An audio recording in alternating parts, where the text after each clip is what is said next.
ጆከር ለሰኒ መርማሪው ምንም ቢጠይቅሽ እውነቱን እንዳትነግሪው እኔ የገባሁበትን ነገር እኔ ወጣዋለሁ ብሏታል። ኮሜንታተሮችም ደግሞ ሰኒ ውጭ ላይ ያለው ነገር አስተካክላ ጆከር ካለበት ነገር ልታወጣው ይገባል። ጆከር ህይወቱ በጣም ከባድ አደጋ ላይ ነው ያለው። በጣም ብዙ ነገሮች እያላችሁ ነው ማለት ነው ውዶቼ።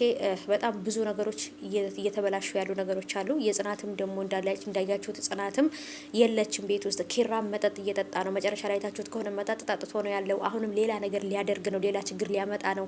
ድንገት በዛ በመጠጡ ተሳስቶ ወይ ሀናን ወይንም የሆነ ሴት ይዞ ደግሞ አድሮ ሌላ ችግር እንዳይመጣ ብዬ ፈርቻለሁ። ምክንያቱም ኪራ ስህተቱን ጥሩ ነገር በማድረግ አይደለም የሚያረመው፣ ስህተቱን በስህተት ነው የሚያረመው። ከዚህ በፊትም እንደምታውቁትና ኪራ ስሜታዊ የመሆን በጣም በስሜታዊነት ብዙ ነገሮች እያበላሸ ነው። ደግሞ አሁንም ደግሞ ጭራሽ ጨበርዬ ጋር መጥቶ እሷ ጋር አብሬ ካላደርኩ ብሎ ደግሞ ሌላ ችግር እንዳይመጣ ፈርቻለሁ። ምክንያቱም የሰከረ ሰው ምን እንደሚያደርግ ስለማይታወቅ ማለት ነው። ሰላም ውድ የተከበራችሁ የቻናሌ ተከታታዮች እንዴት ናችሁ? ከኔ ጋር ሁሉ ሰላም ነው። ሰላማችሁ ይብዛልኝ ባላችሁበት ውድ ቤተሰቦቼ። ለዚህ ቻናል አዲስ ከሆናችሁ ሰብስክራይብ አድርጋችሁ ቤተሰቡ ነው። ነባሮች ዌልካም፣ እንኳን በሰላም መጣችሁ ብያለሁ። ተወዳጁ የጽናት ድራማ ተለቆ ነበር ትናንት ማለት ነው ውዶቼ። ብዙ ነገሮችን አንዳንድ ያላብራራሁባቸው ነገሮች ነበሩ ስላልተመቸኝ ማለት ነው። ሀባይቦቼም ዛሬም በድጋሚ መጥቻለሁ። እንግዲህ ሰብስክራይብ እያረጋችሁ እየተከታተላችሁ እንደ ተስፋ አደርጋለሁ። ቪዲዮውን ደግሞ ከተመቻችሁ ላይክ አድርጉት።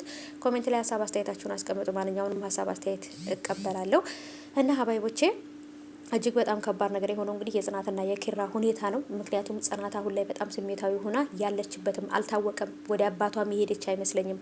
ምክንያቱም ወደ አባቷ ብትሄድ አባትየው ደውሎ ኪራን ምን ተፈጥሮ ነው ጽናት የመጣችው በጣም ተከፍታለች ብሎ ሊያናግሩ ይችል ነበር። ወደ አባቷም አልሄደችም፣ ወደ እነሰኒም ወደ እነ ምህሩም አልሄደችም። ማንኛውም ሰው ጋር የለችም። ስለዚህ ያ የደወለላት ልጅ አብሮ አደጓ ልጅ ጋራ ከሆነች ነው ችግር የሚሆነው ነገሩ።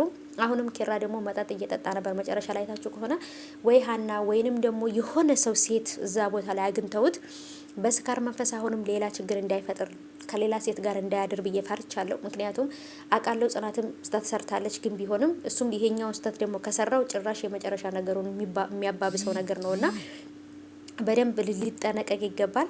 ማን ነው አሁን ላይ ኪራ ካለበት ቦታ ላይ አንስቶ ወደ ቤት የሚያስገባው? ራሱ እየተወላገደ ወደ ቤት ይሄዳል ወይንስ ምን ይፈጠራል የሚለው ነገር ማወቅ በጣም ጓጉቻለሁ ማለት ነው ውዶቼ። ብቻ ግን እስቲ እንግዲህ ምን እንደሚፈጠር እናያለን።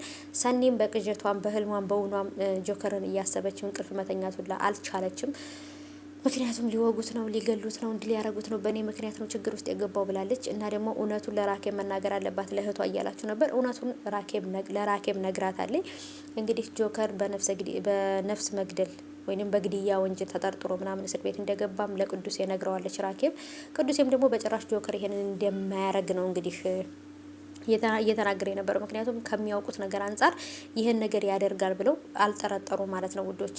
ብቻ ግን እስቲ ምን እንደሚፈጠር አብረን የምናየው ይሆናል ማለት ነው።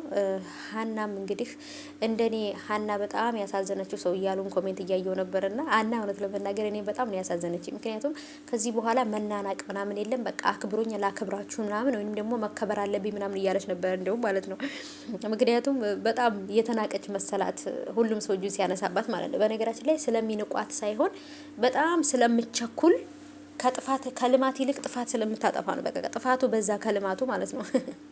ለዛ ነው ብዙም ሰዎች እንግዲህ እሷን እንትን እያሏት ያሉት ማለት ነው። እና ሀንዬ የሳቃችን ምንጭ ማለት ነው። ሀንዬ እኮ የእውነት የሳቃችን ምንጭ ናት። በጣም ነው የምወዳት እውነት። የሆነች በቃ የምትንቀለቀላት ነገር ይች እንደ በቃ እውነት እኮ ነው የምትናገረው። በነገራችን ላይ መደባበቅ ማዋሸት ምናምን እሷ ጋር አይሰራም። እና ይሄን ይመስላል ውዶቼ። እስቲ እንግዲህ ደግሞ ዛሬ ከተለቀቀ ዛሬም ካልተለቀቀ ደግሞ ነገ በተለመደው ሰዓት ይለቀቃል፣ እንጠብቃለን።